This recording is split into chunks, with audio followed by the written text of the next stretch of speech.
Il ne s'agit pas d'un conseil en investissement, d'une recommandation d'investissement ou d'une invitation à acheter, vendre ou souscrire à des instruments financiers. Les informations ont été préparées à des fins éducatives uniquement.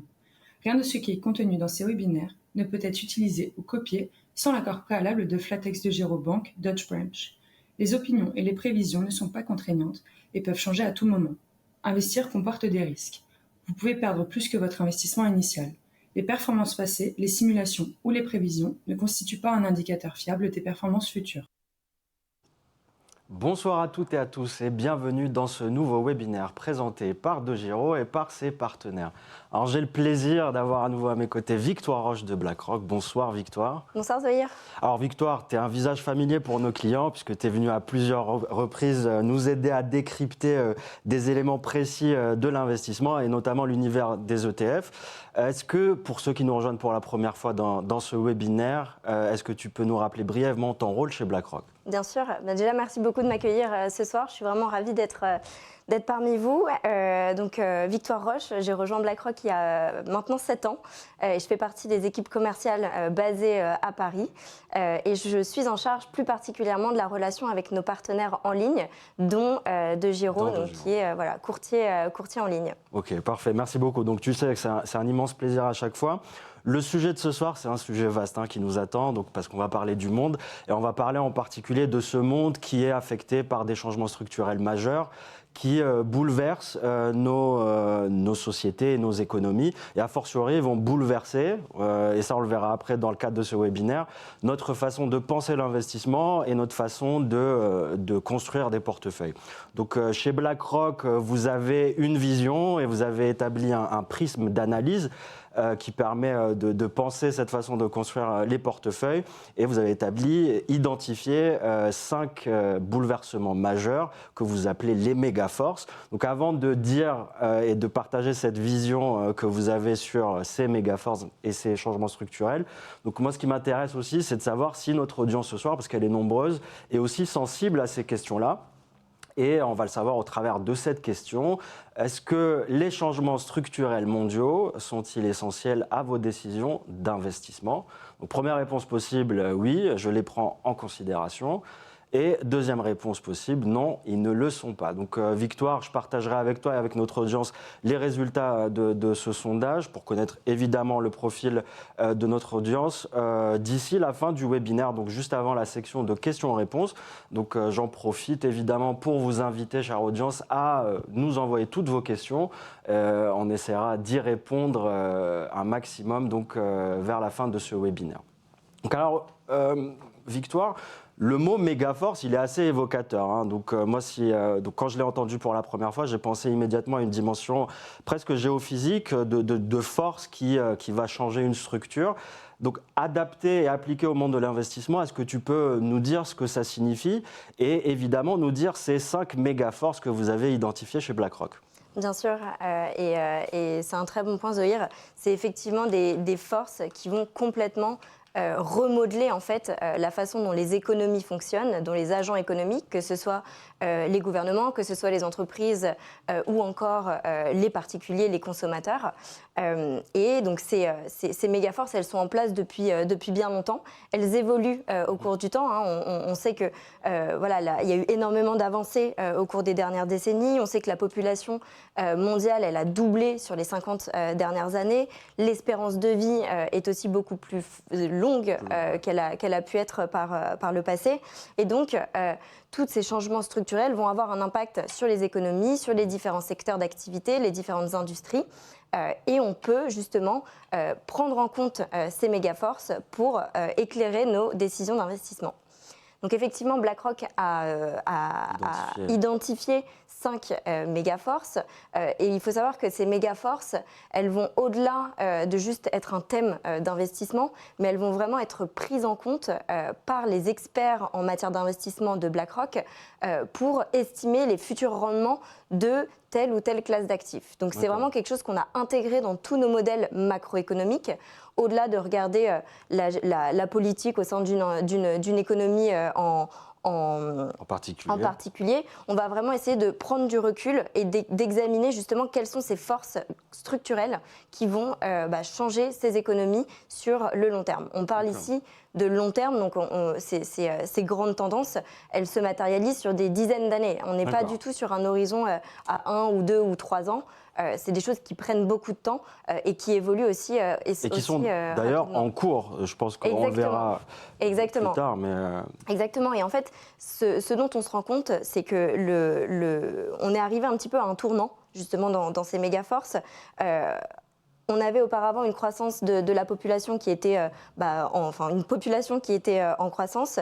Il y avait des nouveaux produits qui étaient mis en avant et qui étaient mis à disposition des consommateurs. Et aujourd'hui, on sent que cette ère économique est entre guillemets en train de s'essouffler, qu'elle arrive à sa fin et qu'il y a une toute nouvelle ère qui arrive.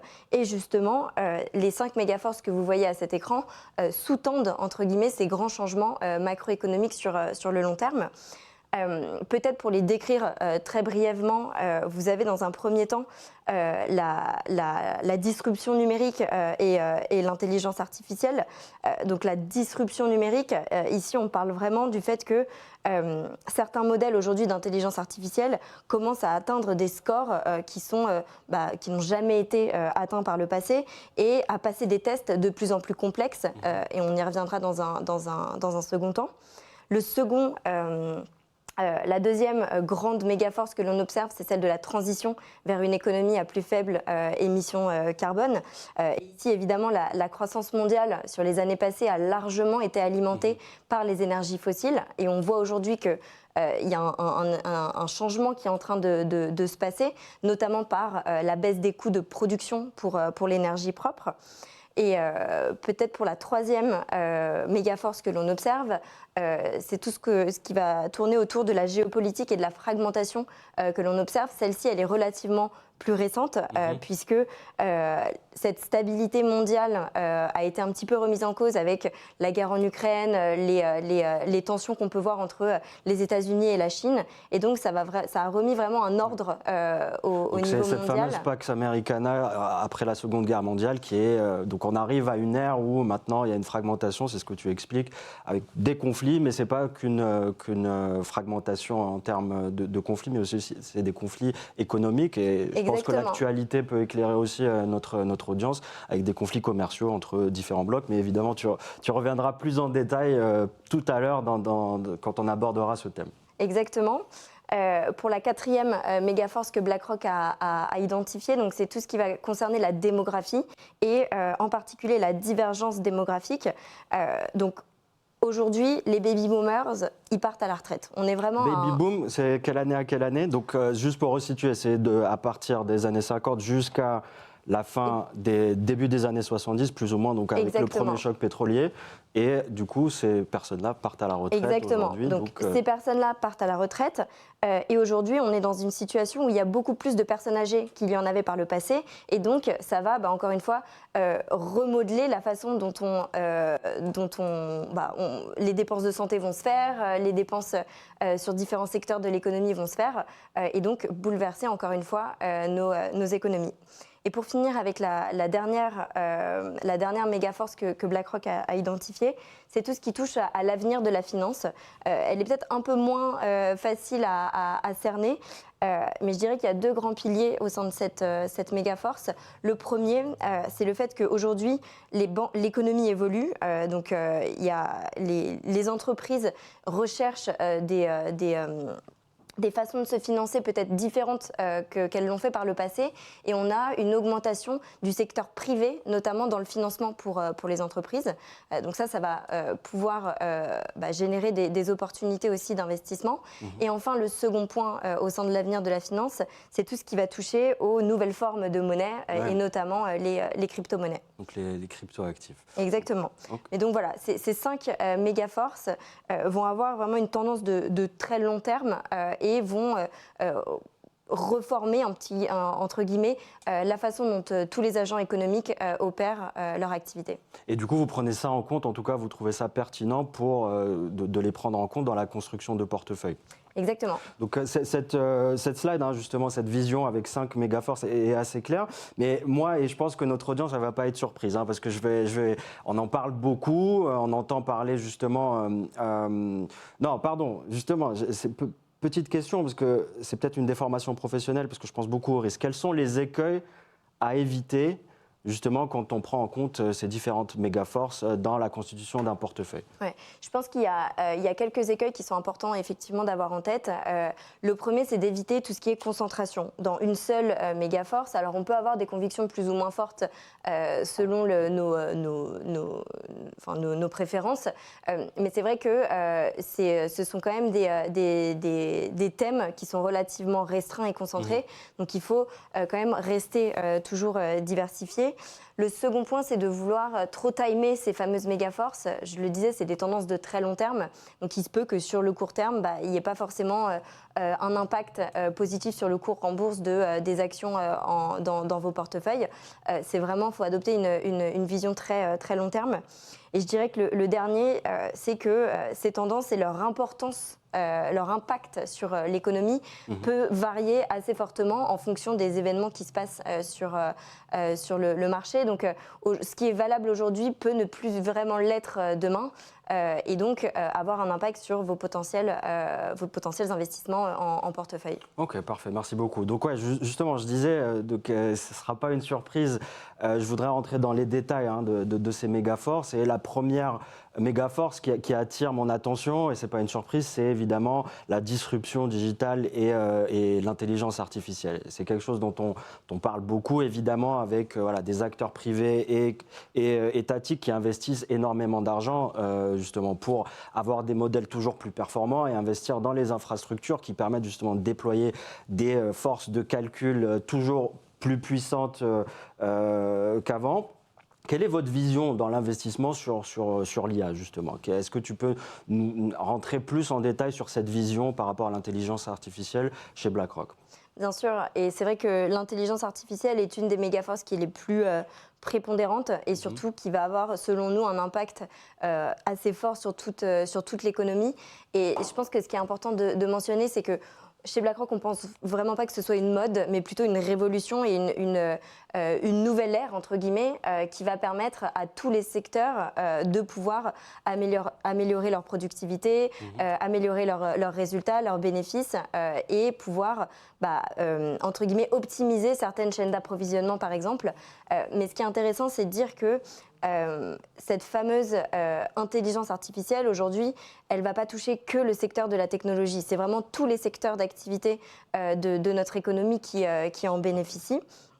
Et typiquement, aujourd'hui, donc, notre équipe de gestion action fondamentale va avoir justement une vue assez intéressante sur la façon dont cette intelligence artificielle va se développer au cours du temps. Aujourd'hui, on est vraiment aux prémices de ce que l'intelligence artificielle pourrait donner dans les prochaines années.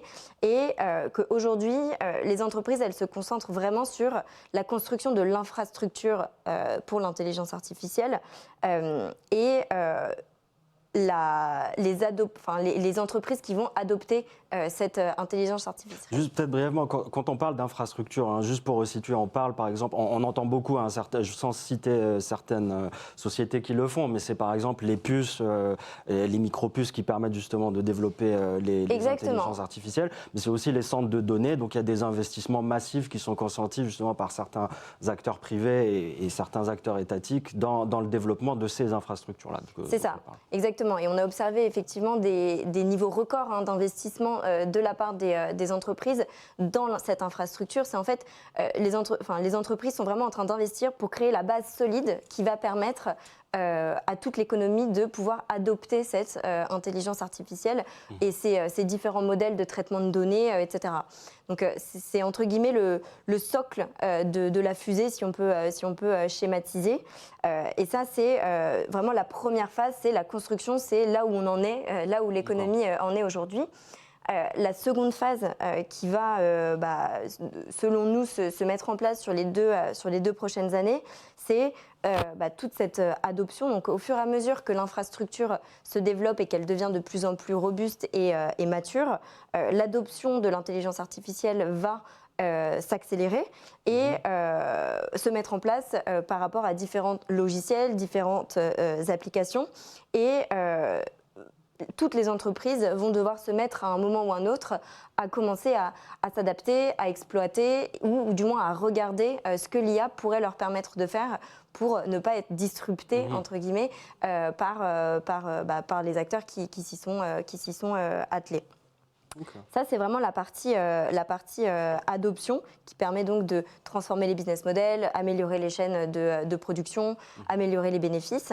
Et la troisième phase qui, selon nous, va se mettre en place, cette fois-ci à un horizon un petit peu plus long, c'est ce qu'on appelle chez nous la transformation. Et donc la transformation, c'est réellement le fait qu'on va complètement exploiter donc le potentiel de l'intelligence artificielle, ces gains de productivité qui pouvaient être mis en place par certaines entreprises ici et là vont être généralisés. Donc c'est vraiment des gains à grande échelle et on va avoir de nouveaux modèles en fait se mettre en place. Peut-être même de nouvelles industries sortir de terre. Voilà, c'est le moment où vraiment toute l'économie va être retransformée grâce à l'intelligence artificielle. Une autre manière d'aborder cette intelligence artificielle, donc là j'ai parlé un petit peu de frise chronologique entre guillemets de ce que BlackRock attend en termes de développement de l'intelligence artificielle sur les prochaines années. La façon dont ce qui est intéressant aujourd'hui et je pense aussi pour nos auditeurs, c'est ok, aujourd'hui il y a cette intelligence artificielle, on en entend parler partout, elle est bien présente, on comprend que c'est un sujet important et qu'il faut qu'on tire parti de ce développement. Maintenant, la vraie question, c'est de se dire comment est-ce que, quelles sont les entreprises qui pourraient tirer parti justement de cette intelligence artificielle et donc comment est-ce que je peux me positionner en tant qu'investisseur sur ce sujet. Et donc, une autre manière d'approcher justement l'intelligence artificielle, c'est de réfléchir en ce que l'on appelle le tech stack. Donc le stack, c'est entre guillemets l'empilement, un empilement de différentes étapes. Donc je parlais tout à l'heure du socle de la fusée. Donc ici, ça va être la partie basse, la partie que vous voyez en jaune. Donc tout ce qui va être l'infrastructure sur le cloud, l'informatique accélérée, et tout ce qui va aussi avoir une relation avec l'énergie. Très important, puisque tous les centres de données et toutes ces puces, elles nécessitent une très forte, beaucoup d'énergie, donc il faut que ça soit pris en compte dans cet empilement de différents éléments. Exactement. Et donc, une fois que cette infrastructure est mise en place, on a ensuite tout ce qui va toucher à l'intelligence, puis aux applications et aux adopteurs. Et donc là, l'idée, c'est vraiment de pouvoir se positionner sur des entreprises, dans un premier temps, qui vont travailler sur l'infrastructure de l'intelligence artificielle. Donc, des entreprises qui vont viser à accélérer le calcul, notamment grâce aux semi-conducteurs. C'est clairement en fait une opportunité qui est centrée sur la technologie ici. Et le second thème que l'on peut voir émerger de cette fameuse grande tendance de l'intelligence artificielle, c'est justement les adopteurs et les applications de l'IA. Donc une fois qu'on a, entre guillemets, saisi l'opportunité sur les infrastructures et la technologie qui permet le développement de l'intelligence artificielle, c'est quelles sont les entreprises qui en bénéficient, qui l'adoptent et qui vont du coup tirer leur épingle du jeu sur le long terme. Et donc là, ça va être beaucoup plus large en termes de secteur, puisqu'il n'y a pas que la technologie, encore une fois, qui bénéficie de l'intelligence artificielle. Ça peut être la santé, la robotique, les paiements. Il y a énormément de secteurs d'activité qui sont touchés. Et donc, encore une fois, ces entreprises vont mettre en place des processus basés sur de l'intelligence artificielle pour améliorer leur production et optimiser leurs coûts. Ok. Très bien. Et comment vous allez définir justement les sociétés? Comment vous faites pour choisir quelle société inclure dans ces différentes thématiques? Alors, c'est un très bon point parce que historiquement, la façon dont les entreprises sont catégorisées, c'est généralement par la domiciliation de leur siège social. Donc, c'est-à-dire que si demain vous investissez dans dans une stratégie qui vise à investir dans des entreprises européennes, et ben vous allez investir dans des entreprises dont le siège social est basé en Europe. Okay. Ici, ce qu'on va chercher à faire, c'est aller un cran plus loin, donc ne pas se contenter à une région ou à un secteur d'activité, mais bel et bien regarder toute la chaîne de valeur qui va être en lien avec un thème en particulier. Et donc, c'est plus compliqué. Comment est-ce qu'on définit une entreprise qui est bien positionnée sur l'IA ? Il y a plusieurs choses qu'on peut regarder, et pour pouvoir regarder les revenus tirés de certains sous-secteurs, il faut être capable d'avoir une granularité assez fine sur les sous-industries qui sont en lien vraiment avec l'intelligence artificielle. Donc, on a travaillé avec une entreprise externe qui s'appelle FactSet et qui, elle, vise à fournir une cartographie, entre guillemets, des différents secteurs de l'économie, ensuite qui vont être eux-mêmes splittés, donc qui vont être eux-mêmes divisés, si je peux, divisés en secteurs d'activité, eux-mêmes en sous-secteurs, puis en groupes d'industrie, puis en industrie, pour arriver en fait à une granularité de 1800 sous-industries. Dans laquelle certaines entreprises vont pouvoir être logées. Comment est-ce que ça fonctionne derrière ? Ce que l'on va faire, c'est regarder vraiment quel est le pourcentage du chiffre d'affaires des entreprises qui est tiré de ces sous-industries. Donc, pour être sûr que l'entreprise que l'on regarde, elle a une exposition suffisante au thème qui nous intéresse pour notre investissement et capturer cette thématique de l'intelligence artificielle. Et donc, au-delà de cette catégorisation, une fois que ça s'est fait, là, on parle vraiment des revenus qui sont tirés de sous-segments de l'économie. Mais ce qui est hyper important pour l'intelligence artificielle, c'est tous les investissements qui sont faits, c'est tous les brevets qui sont déposés. Et donc, en complément de cette analyse de revenus, on va également regarder quelles sont les entreprises qui déposent le plus de brevets innovants en lien avec l'intelligence artificielle. Donc ici, vous voyez sur la partie gauche de l'écran les différents dépôts de brevets que l'on considère comme étant de haute qualité et en lien avec l'intelligence artificielle pour les Américains et pour les Européens. Mais globalement, le point est vraiment de dire que c'est un thème qui évolue tellement rapidement qu'on veut rester à la pointe, entre guillemets, de l'innovation, et on sait que les entreprises qui déposent les brevets les plus innovants sont plus à même de pouvoir avancer plus vite sur ce sujet. Donc juste un petit commentaire sur le graphique. Donc on voit que cette méga force aussi, elle a commencé maintenant, il y a presque... Bon, les investissements ont commencé à croître à partir de 2015, plus ou moins, et on connaît une forte croissance en termes d'investissement et de brevets déposés en période, en plein Covid et période post-Covid, et donc notamment l'année dernière, on a commencé à entendre parler de certains acteurs importants. Et sur la partie droite du slide, tu nous parles de durabilité. Est-ce que justement c'est un critère important que vous prenez en compte pour l'IA ? Alors effectivement, c'est aussi un critère à prendre en compte, d'avoir cette durabilité à l'esprit, parce qu'on sait que, voilà, j'en ai assez parlé, mais le fait de construire des infrastructures qui peuvent supporter tout le développement de l'intelligence artificielle, c'est très énergivore. Donc on se doit aussi d'avoir en tête des fameux critères de durabilité. Et donc on va utiliser plus de 30 critères d'exclusion ESG, donc ce qui concerne les critères environnementaux, sociaux et de gouvernance, pour justement mettre en place nos stratégies indicielles. Et l'idée, c'est ici de pouvoir exclure les entreprises qui pourraient être impliquées dans des pratiques qui ne sont pas durables. Donc voilà. Ok, parfait. Merci beaucoup. En tout cas, de ce qu'on comprend, c'est qu'il y a une très forte granularité. Donc vous êtes capable justement d'avoir une vision assez segmentée de cette méga force. Tu nous parles de durabilité justement, et je voyais justement une des méga forces que vous avez établies et que vous avez identifiées, c'est la transition vers un monde avec moindre consommation en carbone. Quelle est votre opinion justement à ce sujet-là ? Alors, la transition vers une économie à plus faible, émission de carbone, c'est effectivement une des 5 mégaforces qu'on a identifiées. Cette transition, elle a plusieurs aspects.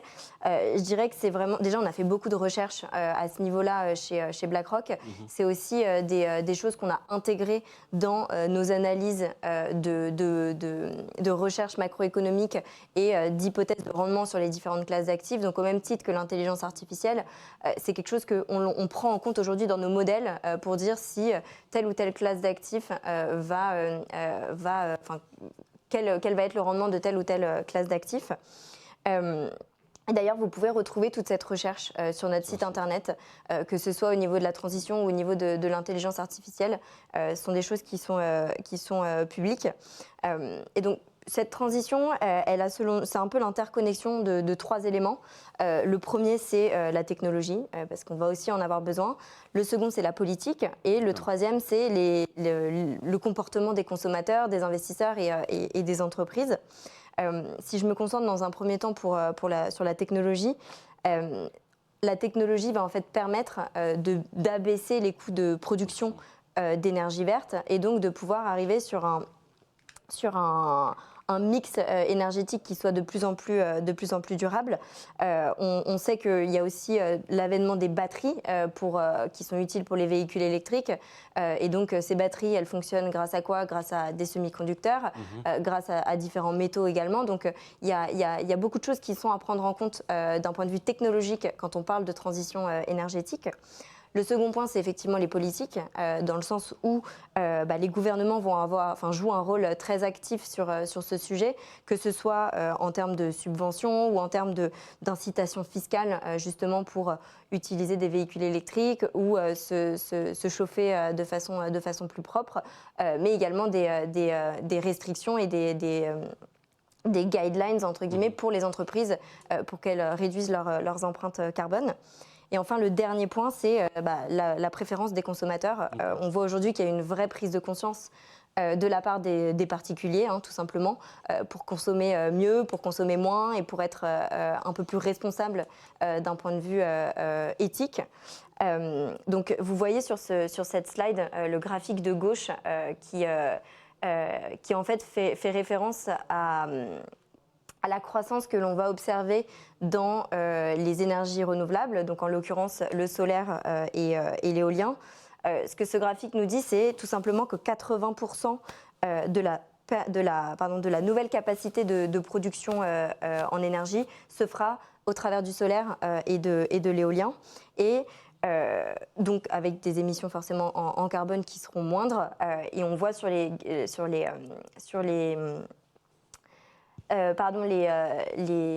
le pétrole, le gaz et le charbon, donc les énergies fossiles traditionnelles, que elles, pour le coup, elles sont plutôt en baisse dans les prochaines années. Ce que l'on appelle BIITS que vous voyez, c'est ces fameux scénarios de transition que l'on prend en compte dans nos espérances de rendement, donc dans toute notre recherche macroéconomique. Donc là, vous avez un peu un avant-goût de ce que vous pourrez trouver en termes de recherche autour de la transition chez BlackRock. De toute façon, vous pouvez, pour notre audience, ces slides elles seront disponibles via le webinaire quand il sera sur le site internet. Et puis, vous pouvez toujours, comme tu le disais, vous rendre sur le site de BlackRock pour voir plus en détail ces recherches qui ont été faites à ce sujet. Exactement. Et donc, en termes de thèmes d'investissement et de segments du marché sur lesquels on pourrait se positionner au vu de cette grande tendance de la transition énergétique, évidemment les énergies propres, donc que ce soit le solaire ou l'éolien par exemple, les mines de cuivre et autres métaux en fait, qui vont être vraiment nécessaires pour créer des batteries pour les véhicules électriques et alimenter un peu toute cette transition. Donc ça, voilà, c'est un peu des thèmes qui, selon nous, sont plutôt reliés et pourraient bénéficier de cette grande tendance sur le long terme. Tu parles d'énergie propre, c'est peut-être une question un peu plus difficile, parce que si je regarde justement les sociétés qui évoluent dans ce secteur, et surtout pendant la période Covid ou post-Covid, elles ont connu beaucoup de volatilité, des rendements qui n'étaient pas très bons. Comment l'expliquer justement, alors que derrière on établit la transition vers une énergie à bas carbone comme comme un grand changement, comme une méga force. Et je pense que c'est l'illustration parfaite du fait qu'une grande tendance de long terme comme la transition énergétique, c'est de long terme. Et donc, effectivement, et tu as raison de le préciser, les entreprises du secteur des énergies propres ont pâti ces 2 dernières années. C'est vrai que les performances n'étaient pas forcément au rendez-vous au niveau de leur cours de bourse. Ça a été dû à plusieurs facteurs. Il y a eu, comme vous le savez peut-être, une hausse des taux d'intérêt qui a été extrêmement forte. Il y a eu également une surproduction des panneaux solaires. La crise du Covid a aussi remodelé un petit peu toutes les chaînes d'approvisionnement. Les conflits géopolitiques n'ont pas forcément aidé. Donc en fait, ce qui s'est passé, c'est la combinaison de ces 3 facteurs a fait que les actions de ces entreprises positionnées sur le secteur de l'énergie propre ont baissé. En revanche, voilà, quand on investit sur une grande tendance ou un thème, une méga force, le but c'est vraiment d'avoir une vision de long terme, encore une fois. On est persuadé que sur le long terme, la transition, elle va arriver, mais effectivement, c'est une bonne illustration pour montrer que c'est pas parce que on pense que ça marchera sur le très long terme qu'il n'y aura pas une volatilité sur le plus court terme. Et c'est ce qu'on évoquait en tout début de webinaire sur les écueils, notamment par rapport à la concentration, le timing et puis la géographie. Donc ça, c'est les risques par rapport justement à la construction de portefeuille. Exactement. Et puis sachant que cette construction de portefeuille, ces thématiques, en général, elles sont quand même relativement concentrées. On est sur des portefeuilles avec un nombre d'entreprises relativement réduit par rapport à des grands indices mondiaux que vous pouvez déjà connaître. Et donc, ce qui se passe, c'est que le risque est intrinsèquement plus élevé. Et ce que l'on voit en termes de positionnement dans les portefeuilles, c'est plus on met de thématiques, plus notre risque global du portefeuille va être élevé. C'est un fait. Et donc, ce que l'on observe, une bonne pratique, entre guillemets, qu'on observe, c'est cette fameuse approche cœur satellite. Alors, donc pour ceux qui n'ont pas eu l'occasion de le voir, donc on avait fait tout un webinaire à ce sujet sur la construction de portefeuille. Et justement, donc là tu vas le rappeler, mais tu nous expliquais cette approche pour construire un portefeuille d'ETF. Exactement. Donc l'idée, c'est toujours d'avoir une approche cœur qui soit diversifié, hautement diversifié, donc avec un panier Action Monde ou quelque chose qui soit vraiment très très large. Et derrière, en fonction de ses convictions, d'aller rajouter des thématiques en fonction de ce que l'on pense être bénéfique pour notre portefeuille sur le long terme. Et donc, plus encore une fois, on ajoute des thématiques, plus le risque du portefeuille est élevé. Et ça, c'est quelque chose qu'il faut quand même avoir en tête. D'accord. Donc je vous invite, parce que c'était un webinaire extrêmement intéressant, à vous rendre sur le site de Giraud.fr. Où vous retrouverez justement ce webinaire. Donc il y a une série de plusieurs webinaires consacrés à la construction de portefeuilles qu'on avait fait ensemble. Et on avait également mentionné, je me permets 2 minutes d'en reparler, on avait également mentionné que tout portefeuille n'est pas valable pour tout investisseur. Il ne faut jamais oublier que chacun a des objectifs de vie qui sont différents, a un horizon d'investissement qui est différent, un degré de confiance dans un thème ou une méga force qui va être différent. Donc il n'y a pas de portefeuille parfait. Il dépend vraiment de vos convictions, de vos objectifs. Votre profil de risque, c'est quelque chose qu'on rappelait souvent. Donc l'appétit au risque de chacun n'est pas le même. C'est ça. Donc c'est un élément extrêmement important à prendre en compte. Donc voilà, donc merci beaucoup. Donc prochaine slide. Hop. Parfait. Donc ça on a abordé en long et en plus détaillé donc on a parlé de la disruption digitale, donc l'intelligence artificielle, on a parlé de la transition vers une économie à bas carbone. Et maintenant voilà, est-ce que tu peux nous présenter une des 5 méga force, donc la géopolitique et ce qu'on appelait la fragmentation, géopolitique ou fragmentation économique. Est-ce que tu peux rentrer plus en détail à ce sujet, s'il te plaît ? Oui, bien sûr. Donc, je pense que ça n'a échappé à personne. On est aujourd'hui dans un monde qui est beaucoup moins mondialisé, entre guillemets, qu'il a pu l'être par le passé. Et ça a été vraiment dû à différents événements économiques et macroéconomiques et géopolitiques qui se sont passés ces dernières années. Je parle notamment de la crise en Ukraine, de la compétition entre les États-Unis et la Chine. Donc on est vraiment rentré en fait dans une nouvelle ère de blocs politique et de concurrence sur différents piliers, que ce soit encore une fois un pilier commercial, un pilier technologique, un pilier politique. Donc ces grandes puissances, entre guillemets, vont faire qu'il y a une certaine fragmentation qu'on observe aujourd'hui dans le monde. Et vous le voyez d'ailleurs avec cette illustration sur la diapositive à gauche. Aujourd'hui, il y a vraiment un éloignement de l'ère, entre guillemets, post-guerre froide qu'on a pu avoir par le passé et qui était caractérisée clairement par une mondialisation qui était croissante. Ici, on parle plus de reshoring, de sécurité nationale. Donc une espèce de repli sur soi. Exactement, de sécurité nationale, d'arrêt de la mondialisation. Justement, les économies ont plus tendance à se refermer et à vouloir assurer leur propre souveraineté économique, énergétique. Et contrôler toutes les chaînes d'approvisionnement et les relocaliser. C'est ça, exactement. Et donc, ça va, comme tu le dis, accélérer cette fameuse réorganisation des chaînes d'approvisionnement. Et donc, si on regarde plus précisément le thème de la sécurité nationale, le fait que ces économies, elles veulent vraiment se renforcer et être moins dépendantes en fait d'autres économies, ça va avoir plusieurs incidences. Premièrement, une augmentation des dépenses sur la défense et l'aérospatiale. Donc ça, c'est un fait. C'est un peu l'aspect géophysique, entre guillemets. Mais ces dépenses sur la partie défense, elles peuvent aussi se matérialiser d'un point de vue numérique. Aujourd'hui, on est quand même dans un monde où la place du numérique est quand même assez importante. Et donc, on voit également pas mal de dépenses en termes de cybersécurité. Il fut un temps, la cybersécurité, c'était une question de problème technique, entre guillemets. Aujourd'hui, c'est devenu vraiment un sujet réputationnel pour les entreprises. C'est devenu quelque chose qui va vraiment avoir une perturbation forte sur les activités. Et donc, le fait d'avoir ces dépenses en défense et en cybersécurité peut créer des opportunités d'investissement pour les entreprises qui sont positionnées sur ces thèmes.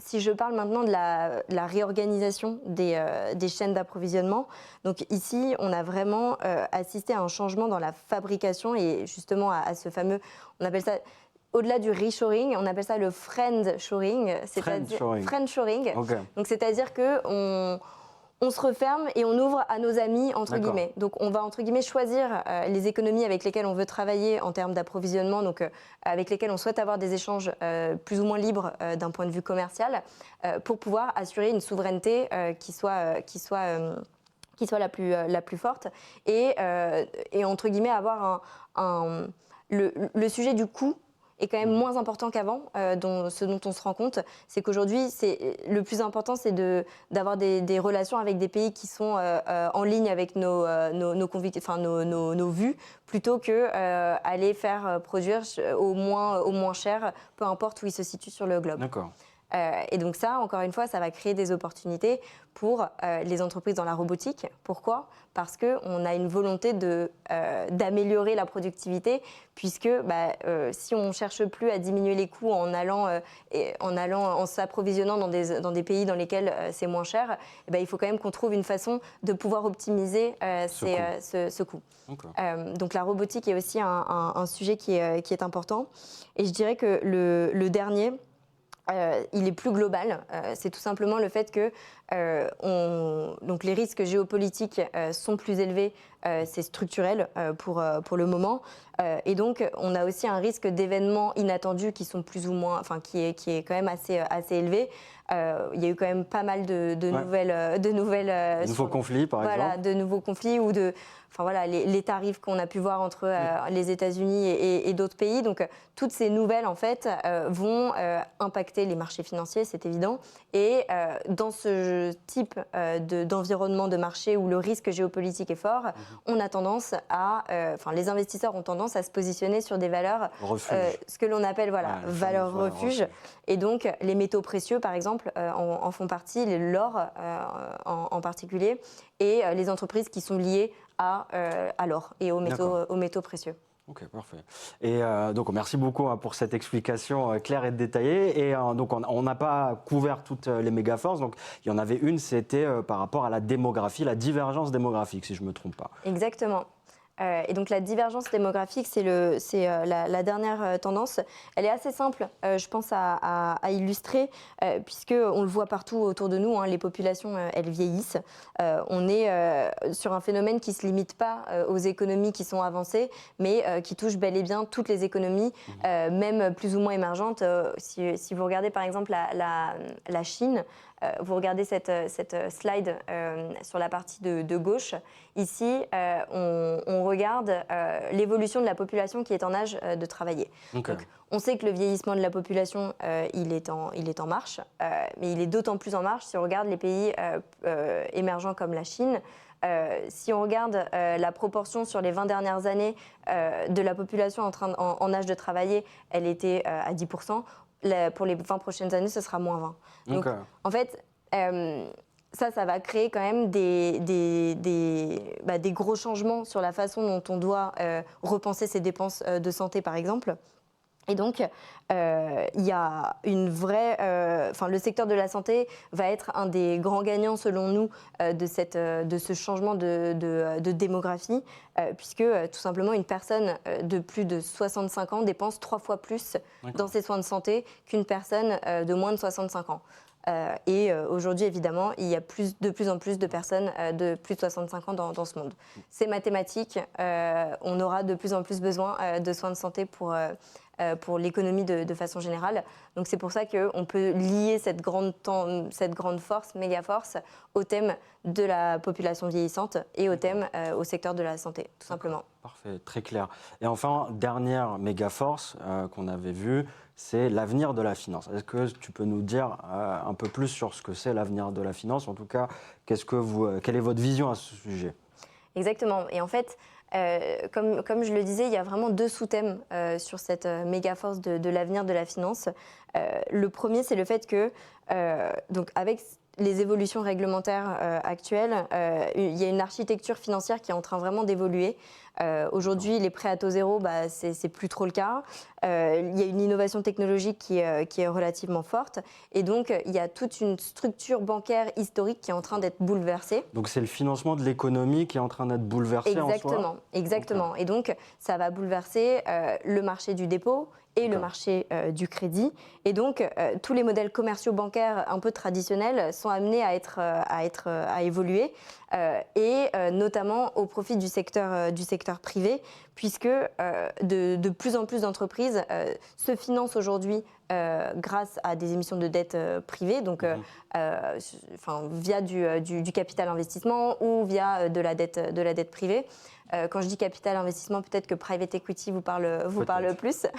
Mais en tout cas, on a vraiment une conviction, et vous le voyez aussi sur cette slide, que les investissements dans le secteur privé vont être exponentiels sur les prochaines années. Ils ont déjà été assez forts sur les 10 dernières années, mais on prévoit que pour jusqu'à 2029, ce soit encore plus fort. Et donc, au-delà du private equity ou du capital investissement pour les investisseurs particuliers, qui peut parfois être un peu plus compliqué d'accès en termes d'investissement direct, puisqu'il y a des minimums d'investissement, etc. Il y a aussi toutes les entreprises qui gèrent ces fameux fonds de private equity qui elles-mêmes sont cotées. Donc vous avez un accès parfois plus simple à la tendance, entre guillemets, de l'essor du private equity en investissant dans les entreprises qui vendent ces fonds de private equity. Donc ça, c'est la partie... Qui sont cotés en bourse. Exactement. Donc, une société de gestion qui gère un fonds de private equity sur lequel potentiellement vous ne pouvez pas investir parce que soit vous ne qualifiez pas en tant qu'investisseur particulier ou autre, si vous investissez dans son stock, peut-être que vous pourrez prendre, entre guillemets, partie des futurs gains qu'elle pourrait générer. C'est une façon de s'exposer indirectement via l'action de ce fonds. Voilà, exactement. Ok. Et là, je vois cryptoactifs. Quid des cryptoactifs? Alors, c'est vrai que c'est un sujet qui est très en vogue, et je pense que au-delà même de la crypto-monnaie en elle-même, c'est toute l'infrastructure technologique qui est autour, donc la blockchain, qui est un sujet très, très intéressant. évidemment, on a observé une forte croissance sur ce secteur sur les dernières années et la majeure partie provient d'ailleurs d'une demande de la part des investisseurs pour ce type de produit.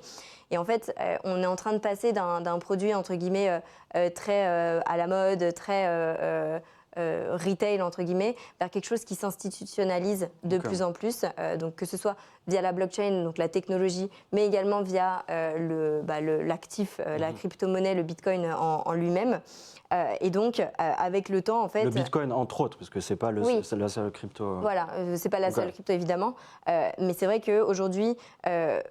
on peut penser que le Bitcoin puisse devenir de plus en plus institutionnalisé et donc être utilisé en fait comme un échange monétaire plus sécurisé ou plus traçable. Donc seul l'avenir nous dira, mais en tout cas c'est quelque chose que l'on a vu s'institutionnaliser beaucoup et qu'on pense va vraiment redynamiser le secteur de la finance. Ok, très intéressant. Merci beaucoup en tout cas pour ces éclairages. Un mot pour conclure peut-être, parce qu'on a vu ces 5 mégaforces. Certains, on les a vus un peu plus en détail, notamment la transition vers l'intelligence artificielle. Mais pour conclure, justement, y a-t-il un récapitulatif de cette vision des tendances structurelles que vous avez identifiées ? Alors, effectivement, si je devais résumer cette présentation en 3 points, je dirais que le premier, c'est vraiment le fait que les mégaforces sont de grandes tendances qui vont façonner notre économie sur le long terme. Et j'insiste encore une fois sur le mot long terme. Donc on parle de décennies pour le coup. Voilà, on parle vraiment de décennies. Le second point, c'est de dire que... il y a des stratégies thématiques qui existent pour pouvoir orienter vos portefeuilles et capter justement ces mégaforces qui vont façonner notre avenir. Et enfin, le dernier point, c'est de dire que l'univers justement de ces stratégies d'investissement, il est de plus en plus large et il facilite vraiment l'accès aux particuliers à ce type d'investissement et vous permettent relativement facilement de tirer parti de ces grandes tendances. Parfait. Merci beaucoup, Victoire, pour ton partage de cette analyse et de cette vision concernant les mégaforces. Maintenant, ce que je te propose, c'est de répondre... je vais partager le résultat du sondage que j'avais fait en début de webinaire. Donc, la question était: les changements structurels mondiaux sont-ils essentiels à vos décisions d'investissement? Première réponse possible, oui, je les prends en considération. Et deuxième réponse possible, non, ils ne le sont pas. Donc, tu me diras si c'est une surprise ou pas pour toi. Ouais. 87% de notre audience considère que c'est extrêmement important et prend en considération ces questions quand il s'agit de prendre des décisions d'investissement. Et 13% de notre audience ne prend pas en compte ces questions-là et ces thématiques. Ok. C'est pas forcément quelque chose de surprenant en soi, parce que je pense que tout le monde est plus ou moins sensible à l'actualité, et je pense qu'on est en train de vivre aussi certaines de ces mégaforces. Je pense notamment à l'intelligence artificielle. Je pense que tout le monde est plus ou moins exposé à ce sujet directement ou indirectement. Donc ce que je te propose maintenant, c'est de répondre aux questions de notre audience ce soir. Alors, on en a beaucoup. Avec plaisir. Alors on va en prendre une première. C'est une première question de Henri.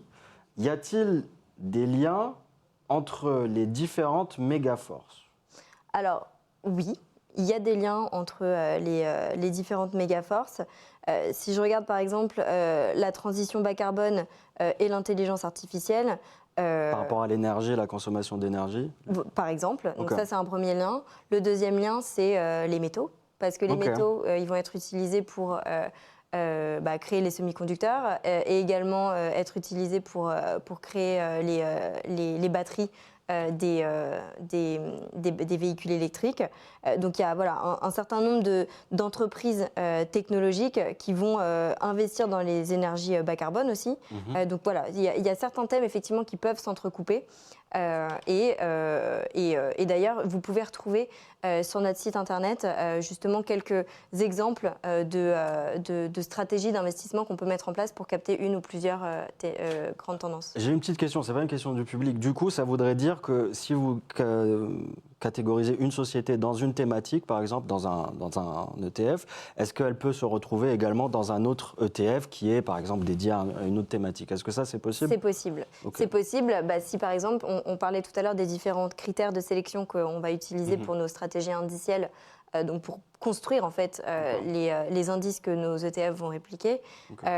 Si une entreprise passe les screens sur deux choses différentes, elle peut complètement se retrouver dans Et d'où l'idée, ce que tu disais, plus on a de thématiques, plus on augmente notre exposition et notre concentration. Donc c'est par rapport au risque, ce que tu as dit tout à l'heure. Alors, je ne dirais pas forcément ça parce que ça reste quand même mineur en termes de overlap, overlap.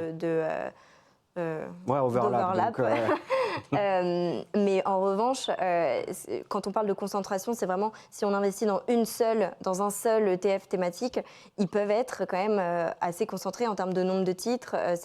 Et c'est très niche en fait. Une thématique, c'est un thème qui est très par nature en fait, c'est assez niche.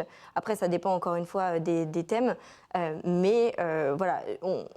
On peut, dans tous les cas, si vous combinez plusieurs ETF thématiques, vous avez votre risque qui, de facto, va baisser puisque vous diversifiez vos placements. Parfait, merci beaucoup. Alors, prochaine question, c'est une question d'Adrien. L'AI Summit a eu lieu récemment en France. À votre avis, quel sera le coût de cette révolution? Donc, le sommet sur l'intelligence artificielle. Alors, ça va effectivement être un sujet qui va demander des investissements massifs, que ce soit privé ou public d'ailleurs. On le montrait tout à l'heure, les investissements privés sont de plus en plus forts. Mais typiquement, les centres de données, les puces nécessaires à l'intelligence artificielle requièrent des investissements qui sont énormes. Et notre BII, donc BlackRock Investment Institute, pense que ça pourrait dépasser les 700 milliards de dollars d'ici 2030. Donc clairement, c'est un sujet extrêmement important. Juste pour vous resituer, 700 milliards de dollars, c'est environ 2% du PIB des États-Unis. Donc c'est quelque chose qui est hyper fort. Ces investissements du coup dans l'IA, je mentionnais le secteur privé, mais c'est également, il va surtout être porté par les gouvernements. Il y a eu déjà beaucoup d'investissements qui ont été faits par les États-Unis, notamment avec le projet Stargate. Je ne sais pas si peut-être certains d'entre vous sont familiers. Mais voilà, que ce soit même en France, où il y a eu un plan qui a été mis en place par le gouvernement justement pour financer et animer entre guillemets cette innovation pour la France. Et donc, voilà, clairement, un soutien des gouvernements, un soutien du secteur privé, des entreprises comme des entreprises Meta, Amazon, toutes les grandes entreprises de la tech qu'on connaît, qui investissent elles-mêmes énormément d'argent dans le développement d'infrastructures. Encore une fois, on y revient sur l'intelligence artificielle. D'accord, parfait, merci beaucoup. Est-ce que, donc c'est une question de Christian, est-ce que le thème énergie propre fait toujours du sens pour des investissements horizon 3-5 ans, Trump era? Alors, on pense que oui. Dans tous les cas, c'est encore une fois une thématique qui est globale. Ce n'est pas uniquement sur une période politique spécifique. Et d'ailleurs, si on regarde, les énergies propres ont plutôt bien performé durant le premier mandat de Trump. Donc, clairement, l'élection de Trump, la réélection de Trump va pas être, selon nous, un obstacle majeur pour ce secteur. Ce qui va vraiment soutenir cette transition, c'est, comme je le disais tout à l'heure, l'avancée sur les technologies, la demande des consommateurs et l'adaptation en fait, des entreprises sur leur modèle économique. Donc, non, pas d'obstacle majeur suite à la Trump era. Ok, parfait. Alors, prochaine question. Quelles sont, selon vous, les entreprises qui performeront le mieux? Alors là, je vais citer quelques noms d'entreprises. Amazon, Google, Nvidia ou d'autres. Donc, c'est les Magnificent Seven, si je ne me trompe pas, donc les 7 fantastiques. Quelles sont, selon vous, les entreprises qui performent le mieux? Donc voilà, c'est ça la question qui est posée par un de notre auditeur.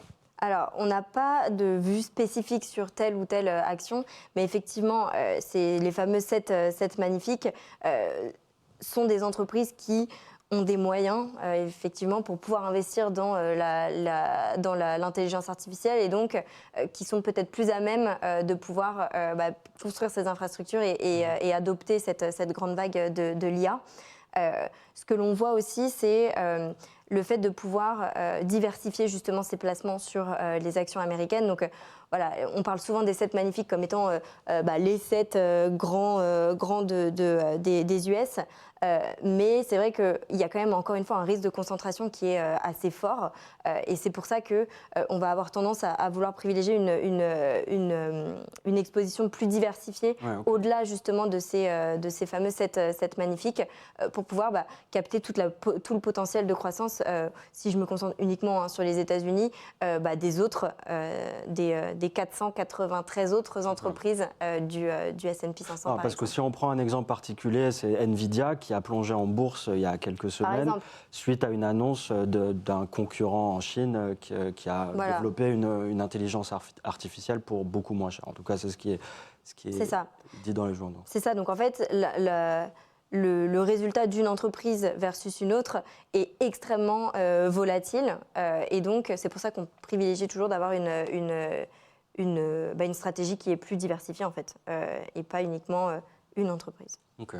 Alors moi j'avais une question, une dernière question pour toi. Est-ce que justement, quand j'étais à l'école, quand on m'a toujours dit qu'il y avait une vision assez traditionnelle en fait déjà de l'investissement, c'est-à-dire qu'on va avoir une approche 80-20% ou 60-40%, donc on va avoir 60% majorité d'actions et derrière on va se backup, se diversifier avec des obligations. Est-ce que cette vision traditionnelle, elle va être challengée à partir de maintenant, ou est-ce que maintenant ce sera plus complexe justement? Est-ce que c'est une nouvelle vision de l'investissement qui s'ouvre? Je pense que oui, on est dans un environnement de marché. Ça fait déjà 2 ans que BlackRock parle de la fin de la grande modération, donc, où on voyait les marchés monter tous ensemble, que ce soit les actions ou les obligations. Je pense que 2022 a quand même mis un coup à cet environnement de marché qui aujourd'hui, selon nous, est plus du tout en vigueur. Donc ce fameux 60-40 n'est pas forcément le meilleur et pas forcément la meilleure des stratégies. En revanche, ce qu'il faut vraiment garder en tête, c'est qu'il faut avoir une approche la plus diversifiée et la plus sélective possible à la fois. Donc typiquement, si je prends un exemple, vous vous exposez sur les actions. Donc imaginons que vous avez un horizon d'investissement qui est très long et vous ne souhaitez pas forcément avoir d'obligataire dans votre portefeuille. Vous vous exposez uniquement sur les actions. Si vous achetez, si je reviens sur les fameux Magnificent Seven dont on parlait tout à l'heure, aujourd'hui, il y a des forces qu'il n'y avait pas auparavant. Donc typiquement l'intelligence artificielle, il y a 5 ans, Nvidia n'aurait pas du tout été impacté par le fait qu'un acteur chinois développe sa propre intelligence artificielle. Donc en fait, on est dans un nouvel environnement avec des forces qui n'étaient pas aussi présentes qu'elles l'étaient par le passé. Et c'est la raison pour laquelle même BlackRock a intégré vraiment ces forces dans ses hypothèses de rendement des classes d'actifs. Et donc, aujourd'hui, on ne peut plus construire des portefeuilles de la même manière qu'on les construisait par le passé. Il faut être d'autant plus sélectif et d'autant plus diversifié. D'accord. Et si on a une dernière petite question, justement, si on garde cette façon de penser l'investissement, est-ce que ça impacterait, ça créerait pas des surprises justement pour les investisseurs, hein? Donc ils seront peut-être confrontés à plus de volatilité ou à des mauvaises surprises. Alors oui, ils peuvent être confrontés à plus de volatilité et à de mauvaises surprises. Après, encore une fois, l'investissement, c'est pas du trading. Quand on investit sur un thème ou si on reprend un peu le sujet des méga-forces qui est quand même le sujet aujourd'hui, on investit pour le long terme, encore une fois, et on n'a pas vocation à acheter-vendre. Donc, techniquement, la volatilité du marché, on n'est pas censé la regarder plus que ça, puisque on se concentre sur la conviction qu'on a en une méga force et un thème d'investissement. Donc c'est vraiment, encore une fois, cette approche de très long terme qu'on va prôner. Parfait. Dernière question, parce qu'elle vient d'arriver, de Patricia. Dans la thématique énergie, le nucléaire n'était pas repris dans votre slide. Le nucléaire est-il mort économiquement? Le secteur nucléaire est une énergie bas carbone et comme on l'a vu, il y a beaucoup d'entreprises qui investissent dans ce secteur. Donc, Alors, voilà. ouais, bah, effectivement, le nucléaire, il y a beaucoup d'entreprises qui investissent dans ce secteur. On a encore besoin du nucléaire, ça va tout à fait faire partie du mix énergétique. Effectivement, ce n'était pas forcément dans la slide, mais ça peut être un thème à regarder pour cette fameuse transition énergétique, puisque voilà, l'idée c'est de sortir des énergies fossiles traditionnelles, le charbon, le pétrole. Maintenant, aujourd'hui, on sait que les énergies propres comme l'éolien ou le solaire ne sont pas capables de remplacer tout ce qui est fait par les énergies fossiles. Donc il y a aussi d'autres alternatives effectivement qu'on peut regarder. Ok, parfait. Bah, merci beaucoup Victoire pour ce partage de cette vision et cette analyse. C'était très, très complet, c'était très clair en tout cas et j'espère que notre audience a apprécié ton exposé. Moi, on va remercier notre audience évidemment parce qu'ils sont très nombreux ce soir. Donc merci à toi. On se retrouve, j'espère, très vite pour un nouveau webinaire sur une nouvelle thématique. En attendant, chère audience, je vous dis à très vite pour un nouveau webinaire. Donc ça sera en mars, fin mars. Donc, vous aurez tout sur degiro.fr/webinaire. Bonne soirée. Merci beaucoup, bonne soirée, au revoir.